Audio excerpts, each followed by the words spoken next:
एक है जो गो मांस के भक्षक हैं, खाते हैं, और पूरे पूरे दुनिया के सारे देश में अगर एक देश को छोड़ दिया जाए जहाँ की बड़ी संख्या गाय मांस को खाती नहीं है, गाय को माता मानती, सिर्फ माता मानने वाले देशों में भारत ही एकमात्र देश है जहाँ गाय को माता के रूप में पूजा जाता है, उन्हें माता कहा जाता है।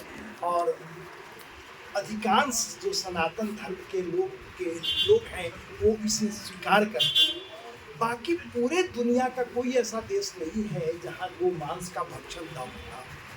तो मैंने इसे दो भागों में बांटा है, गो रक्षक और गो भक्षक।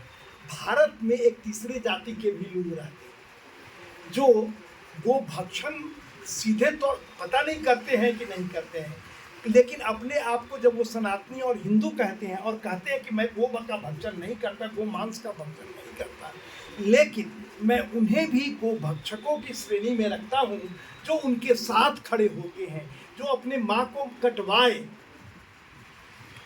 वो भक्षण करने वाले से ज्यादा बुरे लोग हैं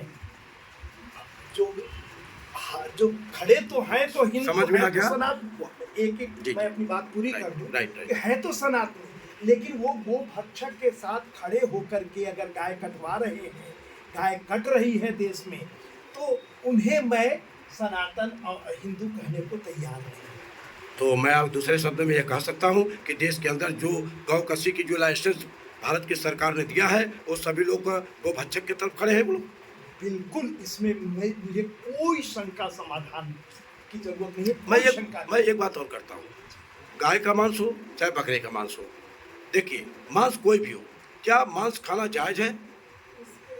इस पर मैं अभी आपको कुछ नहीं कहूँगा। मांस खाना जायज है, अंडा खाना जायज है, इस पर मैं अभी बात करने के।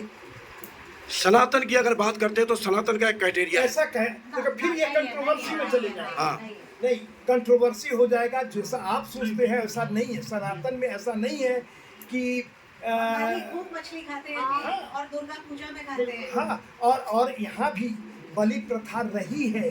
हाँ, तो बहुत सारी चीजें से, तो मतलब मैं इसको अगर एक यस और नो में जवाब देने की स्थिति, ये तो यस और बाबा जी, दुनिया में मांस का भक्षण ना हो या दुनिया के लोग अब अंडे ना शराब न पिए, शराब न पिए, क्या इस तरह का कोई संदेश देना चाहेंगे? फिर ये कंट्रोवर्सी है। No controversy, no controversy. नहीं, शराब इट इज हमारे यहाँ अगर आपने देखिए, आपको मैंने बाबा बोला है सर, आपको मैंने बाबा बोला है। जब बाबा बोला है तो बाबा का एक क्राइटेरिया हो गया। हाँ। नहीं, उस पे मैं ला रहा हूँ। मैं एक सवाल पूछ रहा हूँ सर, मैं एक सवाल कर रहा हूँ, क्या शराब पीना और जानवरों की हत्या करना क्या जायज है? 100 बरस हमारे यहाँ रहा है, प्रॉपर 100 बरस पास रहा है। बिल्कुल आप ठीक कह रहे हैं। मैं आपसे आप सहमत हैं? आपसे 100 वर्ष पहले था, इसलिए आज भी नॉनवेज की बात करेंगे तो हमारा तीर्थ है पूरा, जो हमारा बना ये जो पूरा हमारे दंत पंक्तियां हैं, ये मांस भक्षी है। मैं मांस नहीं खाता हूँ, लेकिन यहाँ तक हमारा ये शेरों वाली है, बकरी वाला गाय वाला नहीं है। तो इसलिए हम खा सकते हैं, ये कहने का मतलब। मैं इस पर कभी आपसे वो आपके विवेक पर निर्णय है। अच्छा, नहीं देखिए, अगर कोई भी सनातन धर्म को समझता है तो सनातन धर्म में हम लोग क्या कहते हैं? हम लोग सिर्फ कहते हैं कि कुछ भी पाप नहीं, कुछ भी पुण्य नहीं। आप किस इरादे से करते हो वो पाप और पुण्य की श्रेणी में है। जैसे अगर कोई सैनिक किसी को मारता है वो पाप नहीं है। बहुत अच्छा डिबेट चल रहा है और मेरे ख्याल से आप बाबा के साथ और अम्मा जी के साथ चल रहा है, साथ में हमारे डॉक्टर यशवंत सिंह है, साथ में चल रहा है। मैं जबरदस्त बात कर रहा हूँ। राम और रावण में केवल एक ही फर्क था, क्योंकि रावण शराब पीता था, मांस खाता था। राम शाकाहारी थे, राम शाकाहारी थे। फिर फर्क सिर्फ एक था, हाँ, परहित के लिए जीते थे, रावण स्वहित के लिए जीता था। और हमारे सनातन धर्म में फर्क बस पाप और पुण्य का वही है।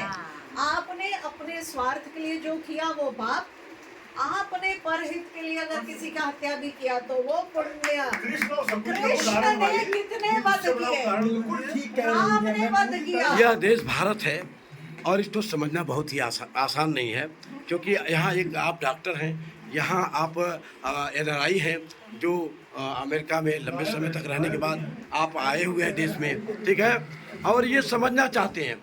मुझे लगता है कि भारतवर्ष को लोगों को समझने में कभी कभी बहुत देर हो जाती है, तब तक विनाश लीला होती है। 18 अछौड़ी सेना कुरुक्षेत्र में मार दिया जाता है और राम रावण के युद्ध में अरबों लोग मार दिए जाते हैं, तब कहीं धर्म की स्थापना होती है। शायद कुदरत ही कुछ करे, इस भारत का भला नेताओं से है नहीं, और आप जैसे बाबा जी लोग प्रयास में लगे हुए हैं, हो जाए तो बहुत बढ़िया बात है, बाकी तो बड़ा ही निराशा हाथ में है। Thank you sir.